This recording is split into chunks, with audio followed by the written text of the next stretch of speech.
Hi there. Today I have a electric bass guitar shootout for you. Two Sire basses, a P5 and a P7.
Will you be around when I return again? And will you hold your ground when old love sheds its skin and dew? Will you be around when I return again? And will you hold your ground when old love sheds its skin and dew? Will you be around when I return again? And will you hold your ground when old love sheds its skin and dew? Will you be around when I return again? hold your ground when old love sheds its skin. And do I want you to? And do I want you? Do I want you to?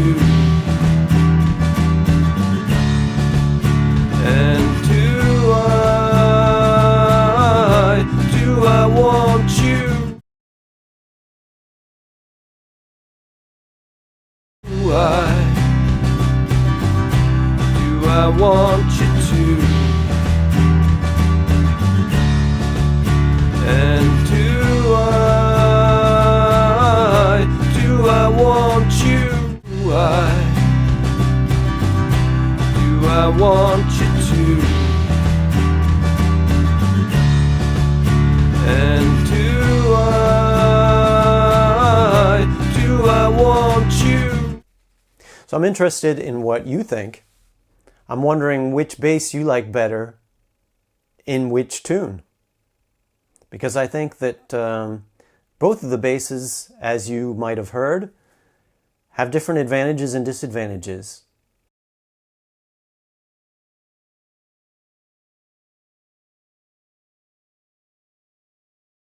So let's take a look at the two basses that I have for you today.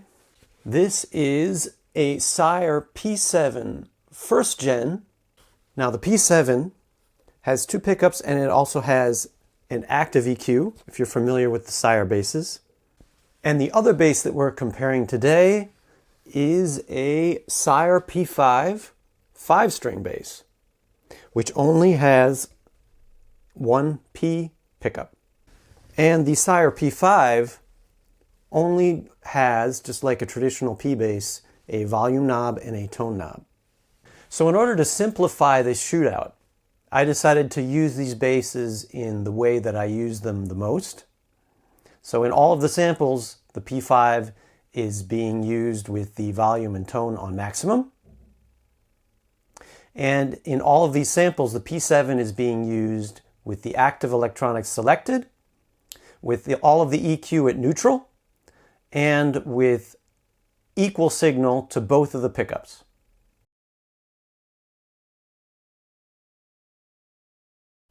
So one thing that is one of the strong points about the P7, of course it has an EQ that I didn't even use. Since this shootout was already fairly complicated, I wanted to keep that part simple. So you're hearing the P7 just with neutral EQ, but with the EQ activated, which does tend to add a little bit more top end and a little bit more bottom end to the passive pickups of the P7. And that is one of the advantages of the P7. It has more of a full spectrum response, as you might expect with active EQ, and therefore has a bit more of a modern sound. One of the disadvantages, though, that I found with the P7 and that incited me to buy this P5 is that it can tend to lack punch and it can tend to be a little bit muddy. So on the one hand, it can sound very full, which is very nice, especially for a more modern bass sound with a lot of sub. But on the other hand, it can sound like it lacks a little bit of punch, and it lacks a little bit of an organic feel that I was looking for more in some of my P bass recordings. And I think that's the niche that this P5 fills in.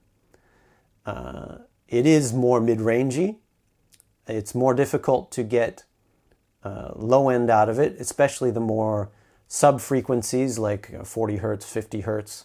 They are a bit lacking in the P5, but on the other hand, it has a really nice attack to it, especially with a pick, and it's pretty punchy.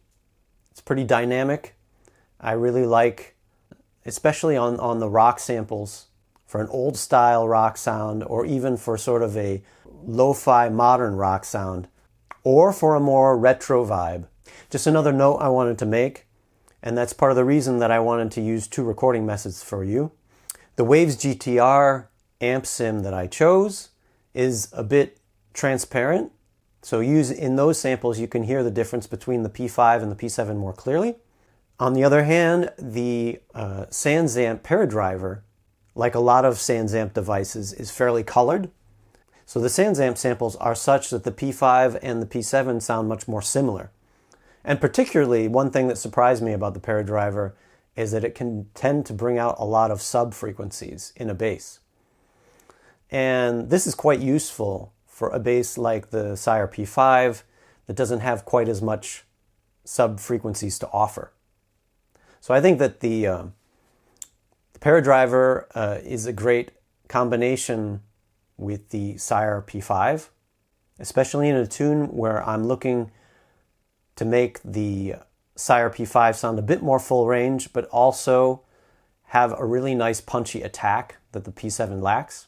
And I think, on the other hand, that the P7 benefits since it lacks a bit of punch and the Para Driver hides a little bit of that punch. I think that the P7 benefits more from the amp sim that I chose on the Waves GTR plugin, so that less of the natural punch of the P7 is being taken away by the amp sim.